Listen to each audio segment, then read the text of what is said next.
Assalamualaikum warahmatullahi wabarakatuh. Kita mulakan dengan Ummul Kitab Al-Fatihah. A'udzubillahi minasyaitonir rajim. Bismillahirrahmanirrahim. Alhamdulillahi rabbil alamin. Ar-Rahmanir Rahim. Maliki yaumiddin.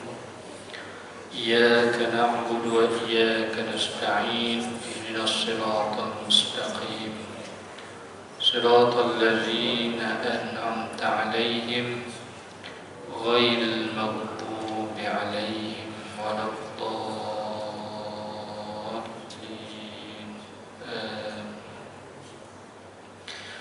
Innal hamdalillah nahmaduhu wa nasta'inuhu wa nastahdihi wa nastaghfiruh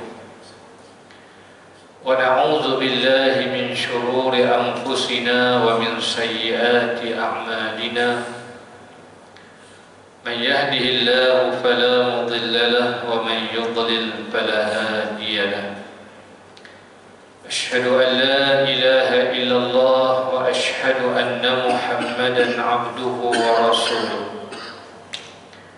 Allahumma salli wa sallim wa barik ala sayyidina wa habibina wa syafi'ina wa zukhrina wa maulana Muhammad Rasulul Amin wa ala alihi wa sahbihi ajma'in. Amma ba'd.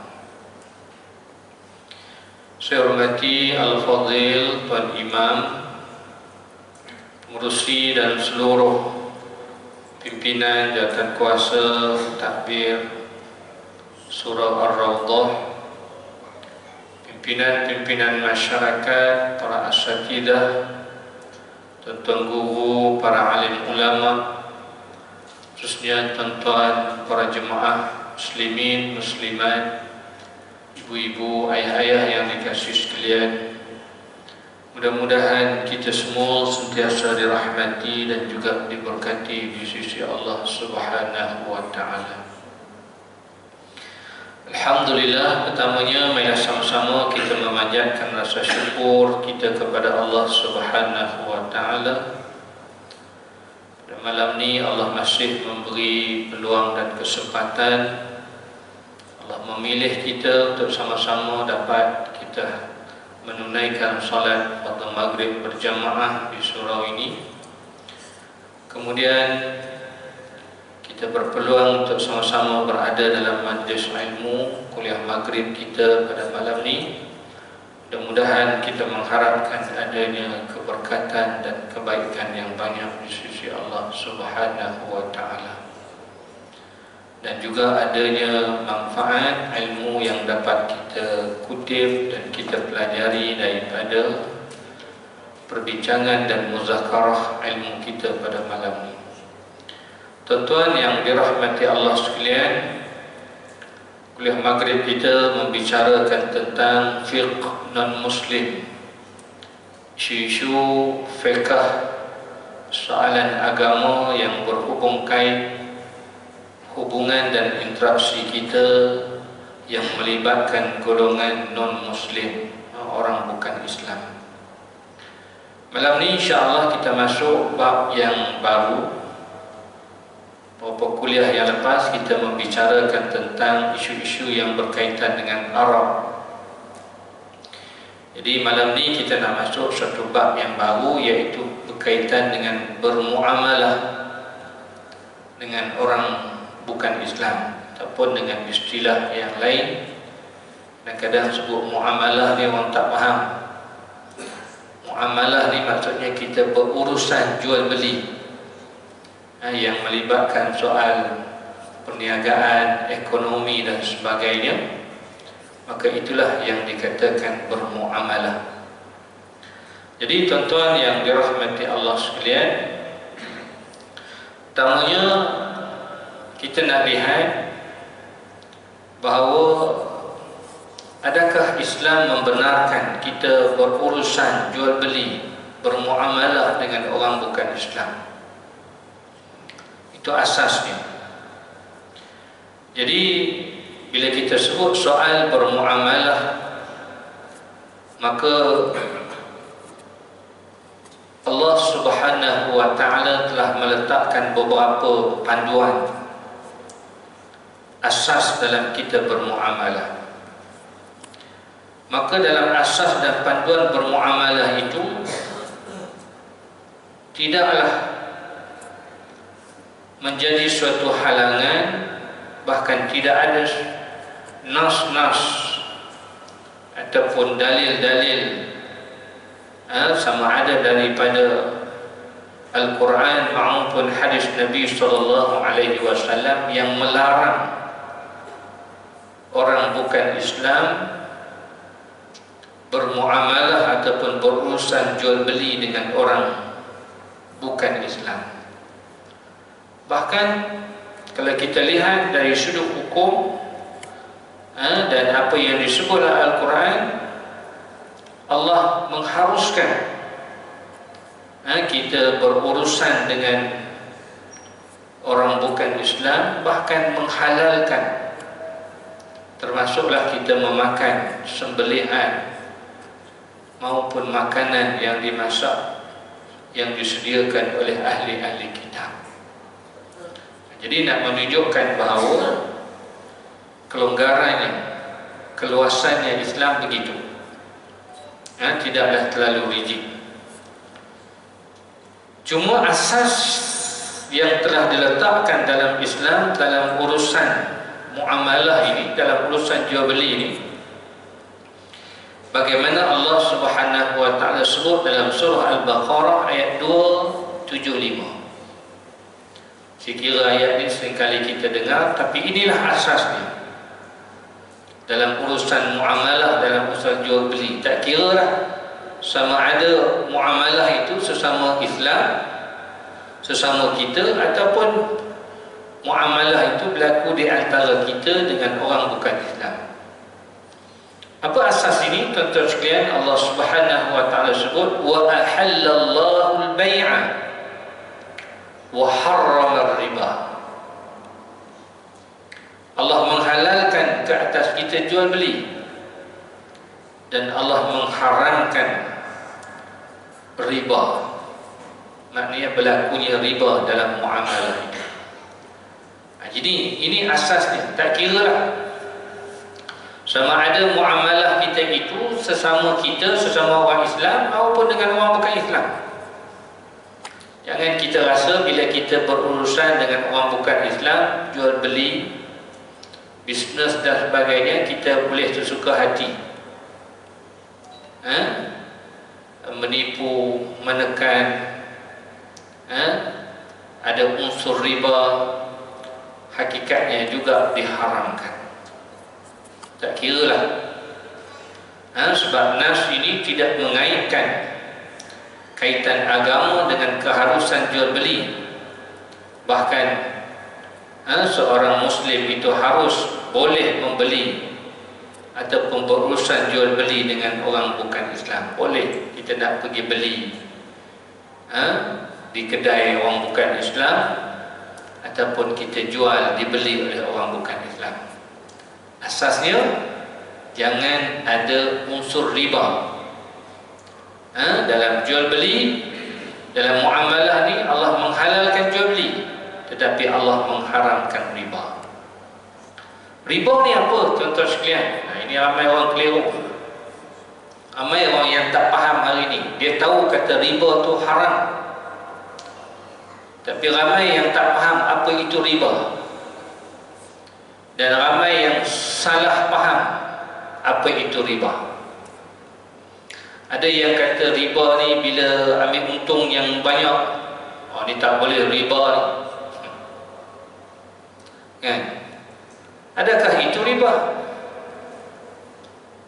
Tidak. Riba ini, tuan-tuan sekalian, nak mudah fahamnya, riba ni ada dua jenis, ada dua keadaan. Satunya dinamakan sebagai riba jual beli. Dalam jual beli juga boleh berlaku riba. Yang keduanya, riba dalam hutang piutang. Dua keadaan ini. Riba boleh berlaku dalam dua keadaan. Pertama, dalam hutang piutang, bila kita ada kontrak hutang ataupun ada transaksi hutang. Yang keduanya, riba juga boleh berlaku dalam jual beli. Kita tengok hak hutang dulu. Ini mungkin ramai yang faham lah. Hutang, bila kita bagi hutang, kita syarat, letakkan syarat bayar balik lebih, ataupun ada manfaat di sebalik sebab hutang yang kita beri itu. Oleh kerana dia berhutang, kita bagi hutang, kita letakkan syarat, ada syarat tambahan di sebalik hutang yang kita bagi itu, sama ada syarat tambahan itu dia kena bayar balik lebih, ataupun ada apa-apa manfaat yang lain. Itu jadi riba, dan itu namanya riba al-qard. Qardun ni maksudnya hutang, janji. Dalam Islam tak benarkan bila kita bagi hutang pada orang, kita ambil kesempatan untuk menekan orang tu dengan minta apa manfaat tambahan ataupun meletakkan syarat mesti bayar balik lebih. Kita bagi hutang kat dia RM100, tak apa, bila hang nak bayar minggu depan hang kena bayar RM15, maka itu jadi riba. Walaupun orang tu setuju, hak yang bagi hutang, hak yang terima hutang kita tu setuju, dia bukan soal setuju ataupun tak setuju, soal itu syarat yang menjadikan riba. Kenapa? Kerana Islam melihat hutang ni suatu perkara ke atas orang yang amat memerlukan, orang yang susah. Berarti Islam tak galakkan kita berhutang kalau kita tidak perlu. Bahkan hukum berkaitan dengan hutang cukup berat kalau kita tidak membayar hutang. Bahkan Rasulullah pernah mengancam untuk tidak nak solat jenazah ke atas jenazah yang masih ada tanggungan hutang. Dan dikatakan orang yang masih ada hutang yang belum berbayar, segala amalan kebaikan yang dilakunya akan tergantung, tidak akan sampai kepadanya. Bahkan amalan orang lain yang sedekah padanya pun tak akan sampai padanya, disebabkan hutang tidak dijelaskan. Sebab itu Islam memandang berat soal hutang. Islam tidak galakkan, kecuali orang yang betul-betul terdesak, orang yang betul-betul perlu. Maka sudah pastilah orang yang berhutang itu orang yang susah, orang yang terdesak. Maka dalam keadaan terdesak itu pula kita ambil kesempatan ke atas dia, kita kenakan syarat macam-macam, kita minta dia bayar lebih dan sebagainya. Maka itu Islam larang.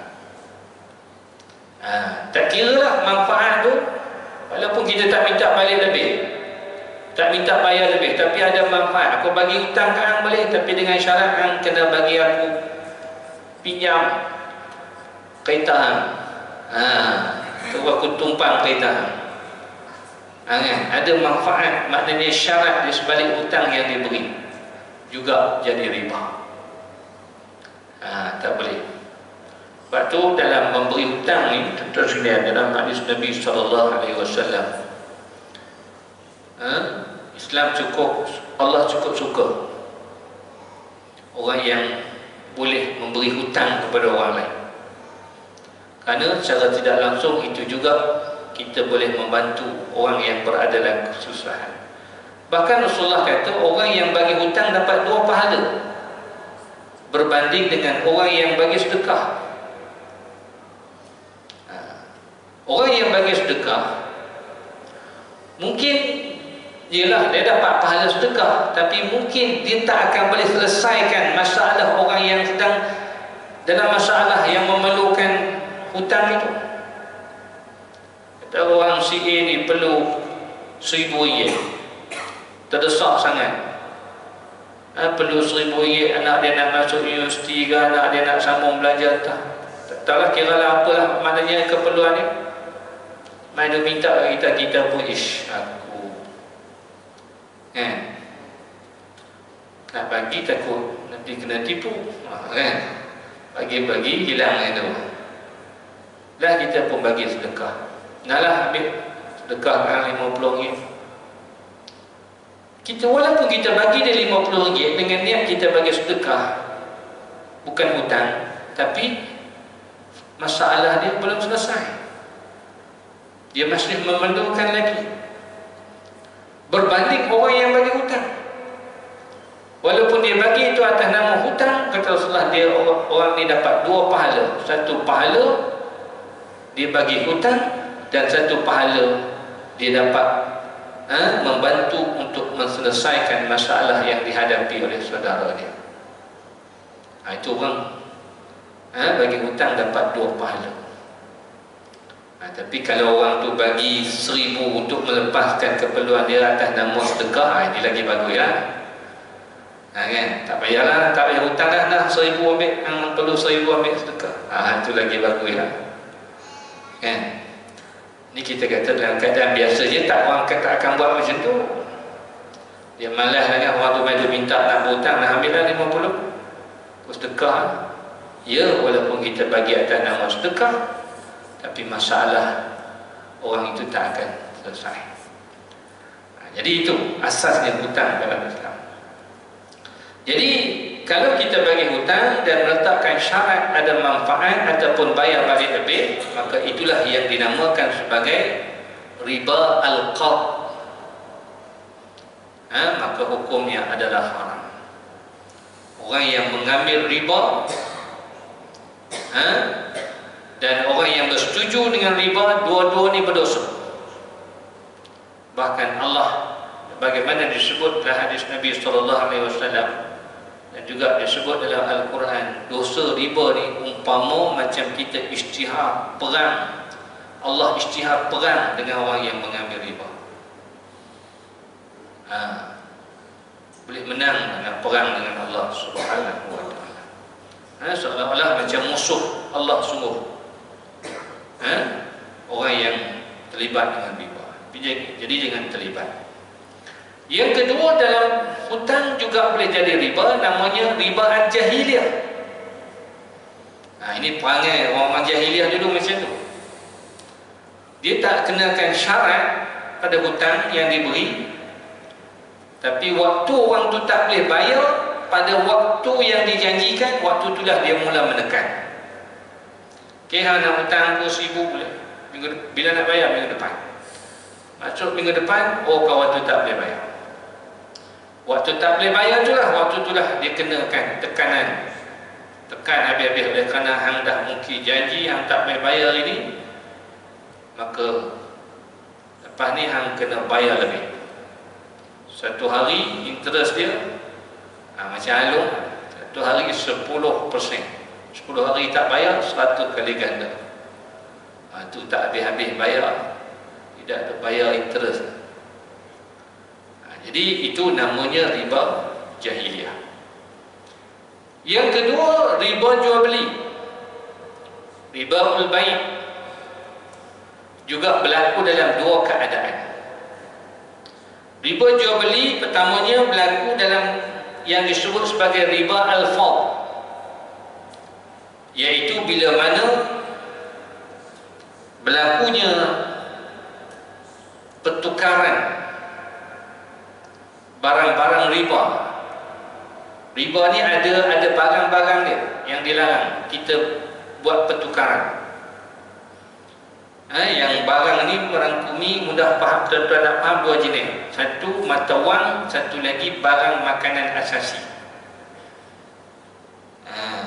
Hak ni kita tak boleh tukar, yang melibatkan kurang lebih ataupun jenis yang tak sama. Tukar beras dengan beras, beras import dengan beras tempatan, tak boleh. Beras import mahal lah. Kan? Kalau nak tukar, kena sama jenis, sama berat, masa yang sama, baru boleh. Tapi nak buat apa kalau tukar benda yang sama? Biasa orang tukar nak ambil barang yang lain, kan? Kualiti yang lain. Bila bertukar tidak ada sama berat, sama jenis, sama kuantiti dia, maka jadi riba. Itu riba alfa. Mudah ceritanya sistem barter. Kita duduk mengaji itu sistem barter. Waktu Islam datang dengan sistem jual beli. Jangan tukar-tukar. Tukar boleh jadi riba. Sebab akan ada kurang lebih.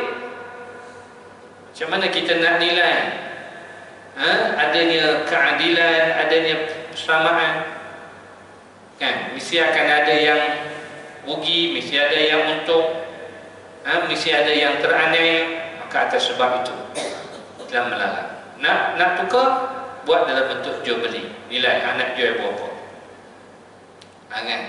Anak beli berapa banyak. Atas nama jual beli tak apa, tapi atas nama tukar jadi riba. Makanan asasi termasuklah beras, gandum. Maka dalam hadis juga disebut bali, tamar, makanan asasi untuk orang Arab. Kalau kita makan jagung juga, kalau itu masuk makanan asasi, maka benda-benda macam ni tak boleh tukar. Kalau nak tukar, mesti sama berat, sama jenis, sama kuantiti. Kalau tidak, dia akan jadi riba. Begitu juga emas, perak, mata wang. Kalau kita tukar ada kurang lebih, maka jadi riba. Macam hari ni orang pergi tukar duit RM1 dengan duit shilling. Tukar RM1 dapat 80 sen, jadi riba. Tukar emas lama, ambil emas baru, jadi riba. Jangan sonok-sonok pindah trade in. Pergi tokek kedai memang ni boleh trade in ya bos. Kita ada design baru ni. You bagi yang lama, kita bagi yang baru. Memanglah hak lama berat lagi daripada hak baru, kan? Jangan tukar. Bila tukar, jadi riba. Macam mana nak buat? Kena jual. Jual dulu emas lama kita, suruh dia nilai berapa harga dia nak beli. Setelah kita setuju dengan harga yang dia offer, kita jual. Lepas tu baru kita beli pula emas yang baru, berapa harga yang dia nak jual. Baru tak jadi riba. Tukar duit pun sama. Kalau duit dalam nilai mata wang yang sama, kita tukar. Hari ni banyak berlaku orang pergi tukar, ada mesin kan, ada mesin tukar duit shilling. Masuk RM1, keluar 9 kupang. Tapi kalau 10 sen itu dia sebut sebagai servis, kos servis yang dikenakan, itu tak apa. Maknanya dia adalah charge servis. Charge servis ni ada di syarat dia dibenarkan, tapi tidaklah terlampau inilah yang ni. So, itu tak apalah. Tapi kalau dia letak syarat, dia kata tukar RM1 hanya dapat 90 sen takat tu ya, maka jadi riba. Habis macam mana? Kadang-kadang orang tanya, Ustaz, kadang-kadang duit lama, duit lama ni bila simpan lama-lama, kadang-kadang hak RM1 boleh jadi RM1,000. Maka adakah itu dikira sebagai riba? Duit lama ni tengok, duit hak RM1, hak yang kita orang nak beli dengan nilai RM1,000 tu, duit RM1 tu laku lagi. Kalau kita bawa pergi kedai, pergi nak beli dengan duit tu, dengan nilai RM1, ada orang nak terima tak duit? Kalau masih diterima, jadi riba. Tapi kalau duit tu sudah tak diterima, mata wang dah lama, zaman Jepun mana halal, dah dikira sebagai wang antik.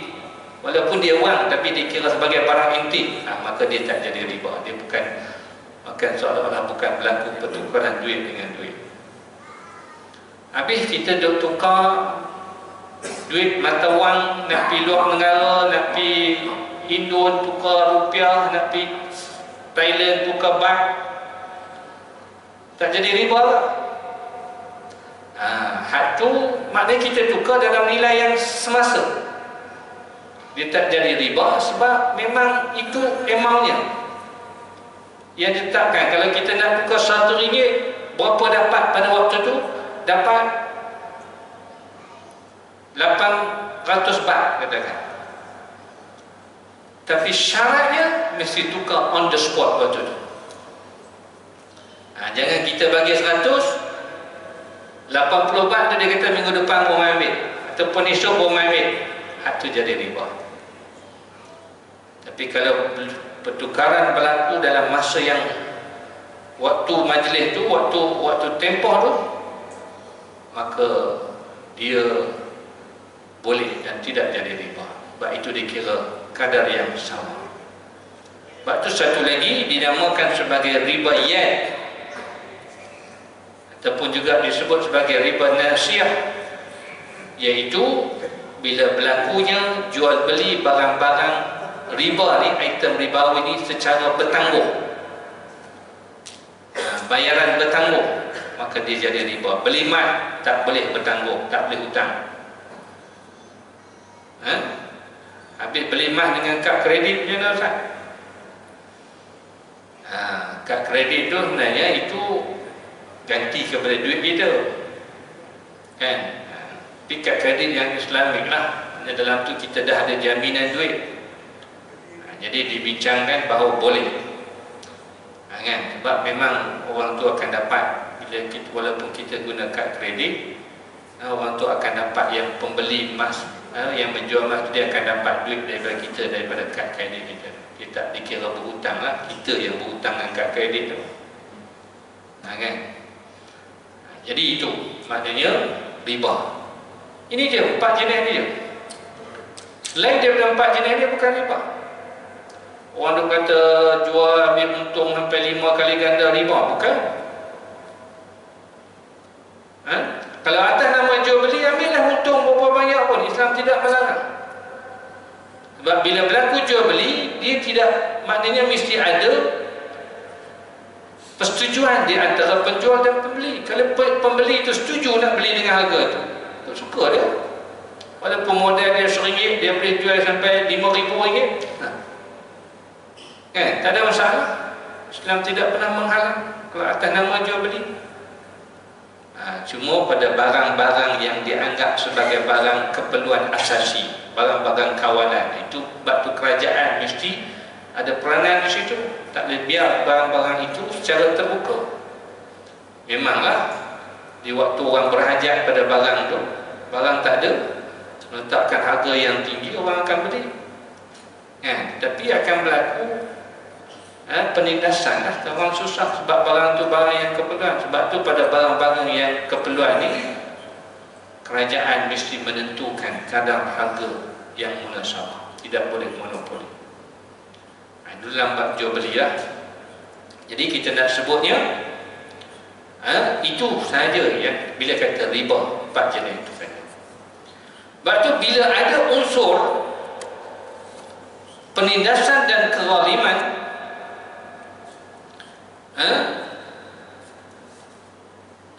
sebab riba ini lebih kepada kita lihat adanya unsur penindasan dan kezaliman. Walaupun ada orang kata, pendapat mengatakan bahawa kalau dengan orang bukan Islam boleh kita kenakan riba, sebenarnya tidak betul. Tidak ada nas syarak yang mengharuskan riba. Hatta dengan orang bukan Islam sekalipun kita dilarang untuk mengamalkan riba ataupun terlibat dengan unsur riba. Jangan jadi macam agama Yahudi. Agama Yahudi mereka ada juga konsep riba, tapi pada agama mereka riba hanya sesama mereka, dilarang. Tetapi dengan bukan Yahudi, mereka dibenarkan untuk mengambil riba. Itu yang ditindas macam kan? Tapi sama-sama geng dia, memang dia jaga. Tapi dalam Islam tidak. Bukan hanya kita dilarang riba ini sesama orang Islam saja, tetapi dengan bukan Islam pun kita juga dilarang mengambil kesempatan ataupun ada unsur-unsur riba dalam muamalah jual beli kita dengan orang bukan Islam. Kemudian tuan-tuan yang dirahmati Allah sekalian, habis bila dibenarkan kita berjual beli dengan orang bukan Islam ataupun dengan orang kafir, kenapa kita duduk sibuk nak kempen belilah barangan apa dulu? Kempen apa dulu? BMF, Buy Muslim First. Nak pun duduk nak kecoh, nak suruh beli barang orang Islam, produk orang Islam. Itu bukan dari sudut hukum, tuan-tuan sekalian. Itu dari sudut bagaimana untuk kita nak memperkasakan, memperkukuhkan ekonomi orang kita, sesama kita nak tolong ekonomi, perniagaan sesama kita. Itu dari sudut itu, bukan dari sudut hukum. Dari sudut hukum tidak dilarang. Lagi mana muamalah kita itu, urusan kita itu tidak ada melibatkan soal penipuan, tidak ada melibatkan soal riba, tidak ada melibatkan soal jual beli benda yang haram, maka Islam tidak melarang untuk kita berjual beli dan bermuamalah dengan orang bukan Islam. Hatta bermuamalah dengan syarikat Yahudi sekalipun, walaupun kita tahu Yahudi hari ini satu bangsa, satu kaum, satu agama yang menjajah bumi umat Islam, bumi Palestin, kezaliman yang ditunjukkan oleh mereka. Tapi dari sudut bermuamalah dengan mereka, kita tidak dilarang. Cuma kenapa kita nak boikot? Bila berlaku isu kaitan dengan Palestin, serangan terhadap saudara kita di Palestin dan sebagainya, waktu itu timbullah kempen boikot barang-barang Yahudi, barang-barang Israel. Bila berlaku penghinaan macam yang berlaku di mana Sweden bakar Quran dan sebagainya, barulah kita kalam kabut nak boikot barang-barang Sweden dan sebagainya. Sebab kita ni jenis bermusim. Itu bukan dari sudut kita kata apa, haram kita bermuamalah dengan syarikat-syarikat Yahudi ini ataupun syarikat-syarikat Amerika ini. Itu lebih kepada kita nak memberi pengajaran kepada mereka. Kita memboikot itu dari sudut untuk kita tidak support ekonomi orang-orang Yahudi dan orang Kristian, agar memberi kesan kepada mereka. Kita nak bagi mesej kepada mereka bahawa orang Islam ni juga ada kuasa pengguna yang boleh melemahkan ekonomi mereka. Dari sudut itu, bukan dari sudut haramnya kita bermuamalah dengan syarikat-syarikat Yahudi ataupun syarikat-syarikat Zionis. Sebab kita lihat Rasulullah SAW sendiri pun dalam sejarahnya, Rasulullah SAW pernah bermuamalah dengan orang Yahudi. Kalau kita nak kata orang-orang Yahudi zaman dahulu tidak ganas, orang Yahudi tidak memusuhi Islam, orang Yahudi zaman dahulu tidak menipu, sama je. Daripada zaman Rasulullah lagilah mereka menipu. Daripada zaman Rasulullah lagilah mereka bersifat zalim, memusuhi Islam, memerangi Islam. Tetapi pada Yahudi yang tidak memusuhi Islam, Rasulullah pernah bermuamalah dengan mereka. Bagaimana? Dalam hadis daripada riwayat Ibnu Umar menyebut bahawa anna Rasulullah a'ta Khaybar Yahuda ala an ya'maluha wa yadra'uha wa lahum syart ma yakhruju minha. bahawa Nabi SAW pernah pajak tanah Khaybar bagi sewa ke orang-orang kaum Yahudi untuk mereka usahakan tanaman bagi mereka, dan separuh daripada hasil yang dikeluarkan itu diberi sebagai sewaan pajakan pada Rasulullah SAW.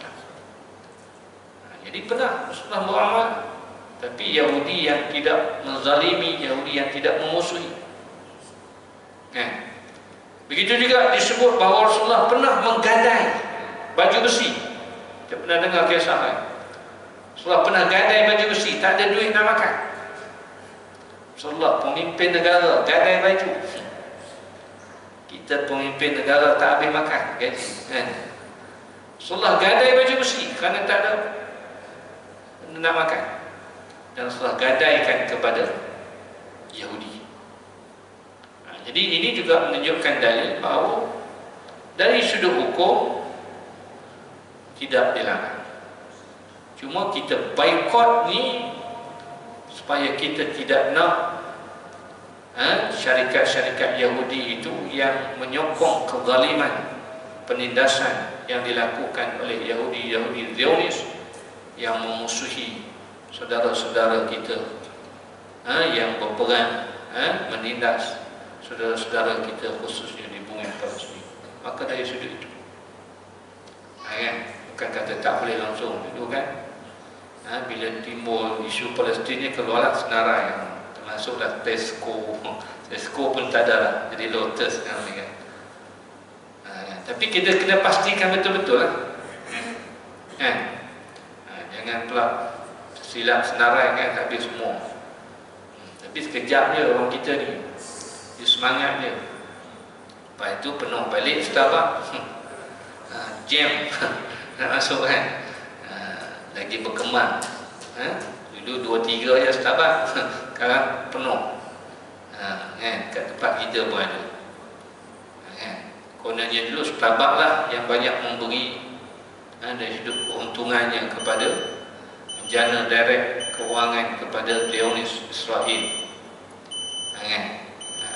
Maka atas sebab itu kewajaran untuk kita boikot, supaya kita tidak bersekongkol dengan kezaliman yang dilakukan oleh mereka.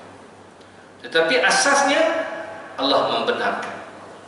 Allah sebut al-yawma uhilla lakumut tayyibat wa ta'amul ladzina utul kitaba hillul lakum wa ta'amukum hillul lahum wal muhsanatu minal mu'minati wal muhsanatu minal ladzina utul kitaba min qablikum idza ataytumuhunna ujurahunna muhsinin ghairu musafihin wala muttakhidhi akhdan. Surah Al-Maidah ayat yang kelima. Allah kata, pada hari ini dihalalkan bagi kamu benda-benda yang baik, dan makanan golongan ahli kitab adalah halal bagi kamu, dan makanan kamu juga adalah halal bagi mereka, dan juga dihalalkan bagi kamu wanita-wanita yang menjaga kehormatan daripada kalangan yang beriman dan juga ahli kitab. Bahkan hukum berkahwin dengan ahli kitab ni masih kekal hingga hari ini, tidak dimansuhkan. Tapi cuma ahli kitab perempuan, lelaki beriman, lelaki muslim yang boleh kahwin dengan ahli kitab perempuan. Itu pun perempuan-perempuan yang menjaga kehormatan mereka. Sebab bila perempuan kahwin, dia terikat kepada suami. Tapi perempuan muslim, dia tak boleh kahwin dengan lelaki ahli kitab. Jangan duk pisari pula. Kan, hak lelaki ni, Tok Imam, Tok Bilal ni, Bilal cari. Kan? Sebab bila jadi suami, dia lah kena didik isterinya. Kan? Sebab tu Islam benar kan? Perempuan-perempuan yang baik, yang menjaga kehormatan mereka, walaupun di kalangan ahli kitab. Dan dihalalkan bagi kamu apabila kamu memberi mas kahwin kepada mereka, bukan dengan tujuan berzina atau sekadar menjadikan sebagai gundik ataupun perempuan simpanan. Jadi itu hukum asalnya dibenarkan. Jadi inilah tuan-tuan yang dirahmati Allah sekalian, asas dalam bermuamalah dengan orang bukan Islam ada asasnya dibenarkan, cuma ada beberapa syarat dalam muamalah itu yang dilarang. InsyaAllah secara lebih detailnya kita akan bincang dalam kuliah yang akan datang, termasuklah rumah premis kita kalau kita bagi sewa pada orang bukan Islam. Dan orang bukan Islam dalam tu ialah mereka makan makanan yang haram, minum arak dan sebagainya, adalah kita dikira bersekongkol juga. Kan? Kita ada rumah sewa. Kan? Kita ada kedai. Bagi orang bukan Islam sewa, dia sewa pula buat kedai nombor ekor. Kan? Dia bayar sewa 2 kali ganda. Kita pun pejangan tak. Kan? Tak apalah, separuh kita sedekahkan seorang. Kan? Jadi macam mana, insyaAllah nanti kita akan bincang dalam kuliah yang akan datang. Jadi tuan-tuan yang dirahmati Allah sekalian, sekadar itu malam ini mudah-mudahan ada manfaatnya. Aku qawli hadza wa astaghfirullah li wa lakum wa billahi taufiq wal hidayah. Assalamualaikum warahmatullahi wabarakatuh. Alhamdulillahi rabbil alamin. Wassalatu wassalamu ala asyrafil anbiya'i wal mursalin wa ala alihi wa sahbihi ajma'in. Allahumma anfa'na bima 'allamtana wa 'allimna bima yanfa'una. Allahumma faqihna fid din wa 'allimna bit ta'wil wa hdina ila siratal mustaqim. Siratal ladzina an'amta 'alaihim minan nabiyyin was-siddiqin wasyuhada'i was-shalihin.